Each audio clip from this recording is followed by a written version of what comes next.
السلام علیکم ناظرین، ویلکم ٹو دا ہیلتھ شو. میں ہوں آپ کا ہوسٹ ڈاکٹر اکرام. ناظرین، آج ہم ایک ایسے مرض کا تذکرہ کرنے لگے ہیں جس کا گہرا تعلق معذوری سے ہے. اب یہ معذوری وقتی طور پر بھی ہو سکتی ہے اور مستقل بھی. جس مرض کا میں ذکر کر رہا ہوں وہ ہے اسٹروک یا سیریبرو ویسکولر ایکسیڈنٹ.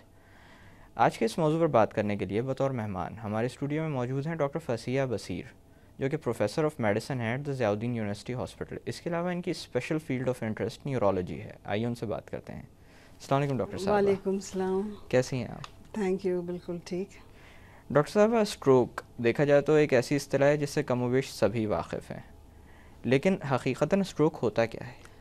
اسٹروک جو اردو عام زبان میں فالج کہتے ہیں. جی. فالج جو ہے ایک جسم کا حصہ، عام طور پہ جو پریزنٹیشن ہے اسٹروک کی، جسم کا آدھا حصہ لیفٹ یا رائٹ بالکل ایک دم سے منٹوں میں بے جان ہو جاتا ہے، کام کرنا چھوڑ دیتا ہے، ڈس فنکشنل کہتے ہیں، یا پاور ختم ہو جاتی ہے، یا طاقت ایک دم سے غائب ہو جاتی ہے. اس کو پہلے CVA بھی کہتے تھے، ابھی بھی کہتے ہیں سیریبرو ویسکولر ایکسیڈنٹ. نیا لفظ جو ہے وہ برین اٹیک ہے، کیونکہ اس کا تعلق برین سے ہے. جی. یہ عام طور پہ بہت ساری وجوہات سے ہو سکتا ہے جو ہم عام اتنی بیماریاں دیکھتے ہیں.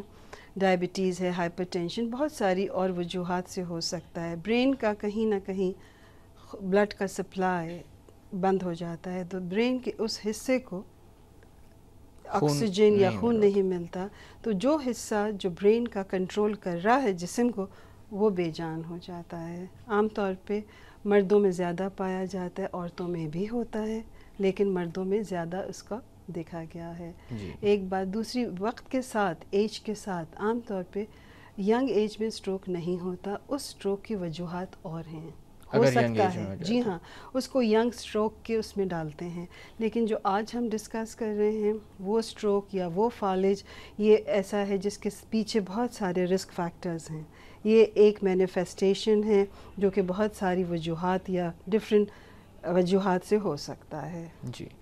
ڈاکٹر صاحب، جیسے کہ آپ نے تذکرہ کیا کہ اس کی بہت ساری وجوہات ہو سکتی ہیں، کوئی خاص قابل ذکر وجوہات ہیں؟ بالکل بالکل. جو اتنی عام بیماریاں ہیں، ڈائبٹیز جیسے میں نے کہا، ہائپر ٹینشن ہے، سگریٹ اسموکنگ ہے، ہائپر لائپیڈیمیاز ہیں، یہ جو ہیں یہ بہت میجر ہیں، اور یہ ساری کی ساری انڈیپینڈنٹ رسک فیکٹرز ہیں. مطلب یہ کہ خالی ڈائبٹیز ہو تو بھی ہو سکتا ہے، خالی ہائپر ٹینشن یعنی بلڈ پریشر کا بڑھ جانا تو بھی ہو سکتا ہے.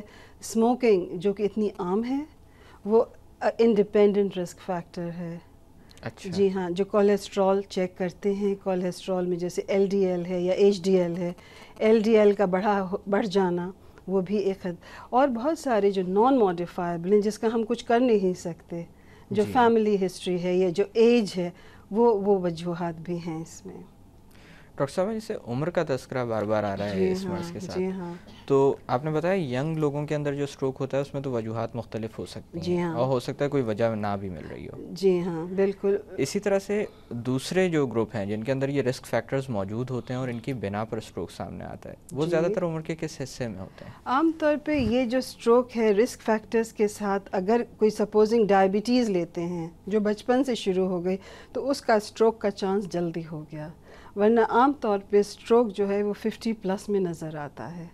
جو 50 کے نیچے ہیں ان کے بہت سارے کازز ہیں جو کہ کامن نہیں ہیں.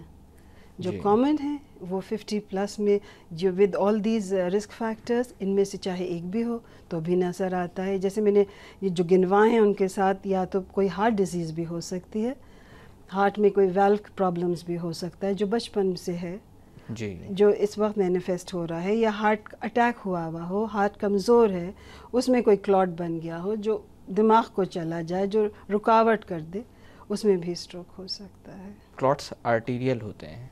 کلاٹ بھی ہو سکتا ہے، لیکن برین کے اندر ایک جو آرٹریز ہیں اس میں نیروئنگ بھی ہو سکتی ہے.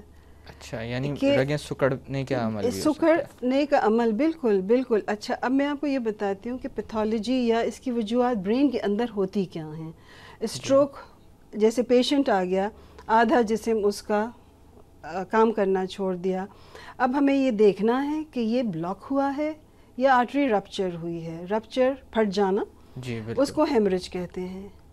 اور دوسری جو ہے جو بند ہو گئی ہے اس میں کلاٹ یا تو کہیں اور سے آ رہا ہے، دل سے آ رہا ہے، یا گردن کی بلڈ ویسل سے آ رہا ہے یا برین کے اندر ہی جو لوکل نیروئنگ ہے. نیروئنگ عام طور پہ جو کولیسٹرول کے ڈپازٹ ہو جاتے ہیں، جیسے ایک پائپ ہے، بلڈ لے جا رہا ہے، پائپ کو آپ نے ٹائٹ کر دیا یا رکاوٹ ڈال دی، آگے کے حصے کو بلڈ نہیں ملا، وہ سٹروک ہے.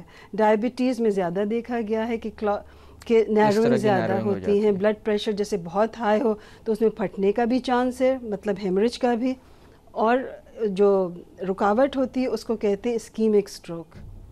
اسکیمک اسٹروک میں بلڈ عام طور پہ اسکیمک سٹروک زیادہ کامن ہے، ہیمریج کم ہے. 80% یہ دو اقسام زیادہ تر مل رہی ہوتی ہیں. یہی اقسام ہیں دو، تیسری کوئی نہیں. تیسری ایک ہوتا ہے سب ایرکنوئڈ ہیمریج کہتے ہیں، جو بالکل 5% دیکھا جاتا ہے. ڈاکٹر صاحب یہاں پہ تھوڑی دیر کے لیے باتوں کا سلسلہ روکتے ہیں. ناظرین وقت ہوا ایک چھوٹی سی کمرشل بریک کا. بریک سے واپس آ کر اسٹروک کے متعلق مزید بات کی جائے گی. Keep watching the health show.